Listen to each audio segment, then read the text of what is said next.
வக்ஃப் சட்டம் மீதான சர்ச்சைகளும் விவாதங்களும் தான் பெரும் பேசும் பொருளாக மாறியிருக்கின்றன. வக்ஃப் வாரியம் என்றால் என்ன, வக்ஃப் சட்ட திருத்தத்தில் செய்யப்பட்டிருக்கும் திருத்தங்கள் என்னென்ன என்பதை விரிவாக பார்க்கலாம்.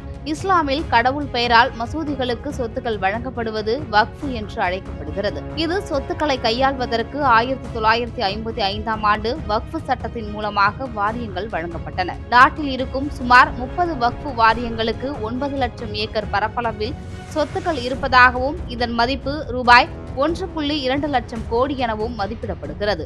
நாட்டில் ரயில்வே மற்றும் பாதுகாப்பு துறைக்கு அடுத்தபடியாக இந்தியா 3வது பெரிய நில உரிமையாளராக இருக்கிறது. 1995ஆம் ஆண்டு புதிய வக்ஃப் சட்டம் கொண்டுவரப்பட்டது. சட்டம் வாரியங்களுக்கு அதிக அதிகாரம் கொடுத்தது. வாரியங்கள் சொத்துக்களை அதிகரிப்பதாகவும் குற்றச்சாட்டுகள் எழுந்தன. தொடர்ந்து 2013ஆம் ஆண்டு சட்டம் திருத்தப்பட்டது. அப்போது வாரியத்தை குறைக்கும் வகையில் 1995 சட்டத்தில் முக்கிய திருத்தங்களை கொண்டு வந்திருக்கிறது மத்திய அரசு.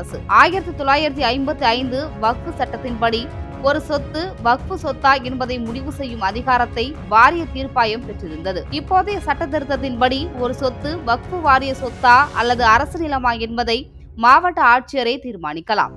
இந்த விவகாரத்தில் அரசு முடிவெடுக்கும் வரை சர்ச்சைக்குரிய நிலத்தை வாரியம் கட்டுப்பாட்டில் வைத்திருக்க முடியாது. அதேபோல் ஒரு சொத்து யாருக்கு சொந்தம் என்பதில் வாரிய தீர்ப்பாயம் முடிவே இறுதியானது. தற்போது புதிய திருத்தத்தின்படி 2024 சட்ட திருத்தம் செல்ல வழிவகை செய்கிறது. முன்னதாக சொத்துக்களை வாரியமே ஆய்வு செய்து வந்தது. தற்போது ஆட்சியர் முன்னிலையில் தரவு செய்து மத்திய அரசின் வக்ஃப் வாரியத்தின் பொதுவான தளத்தில் பதிவேற்ற முடியும். CAG எனப்படும் இந்திய பொது தணிக்கையாளரால் நியமிக்கப்படும் தணிக்கையாளரால் எந்த ஒரு வக்ஃபையும் தணிக்கை செய்யும் அதிகாரத்தை மத்திய அரசுக்கு வழங்குகிறது. அடுத்து வக்ஃப் வாரிய ஆட்சிக்குழுவில் இஸ்லாமியர்களே உறுப்பினராக இருக்க முடியும்.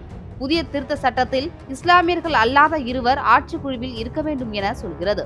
2013 சட்ட திருத்தத்தில் 2 பெண் உறுப்பினர்கள் இருக்க வேண்டும் என சொல்கிறது.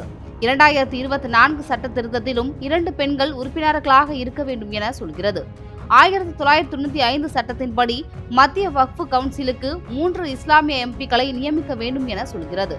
தற்போது இஸ்லாமியர்கள் என குறிப்பிடாமல் 3 MPக்கள் இருக்கலாம் என சொல்கிறது. தற்போது சொத்துக்கள் பராமரிப்பு பதிவு என 40 திருத்தங்கள் சட்டத்தில் மேற்கொள்ளப்பட்டிருக்கிறது.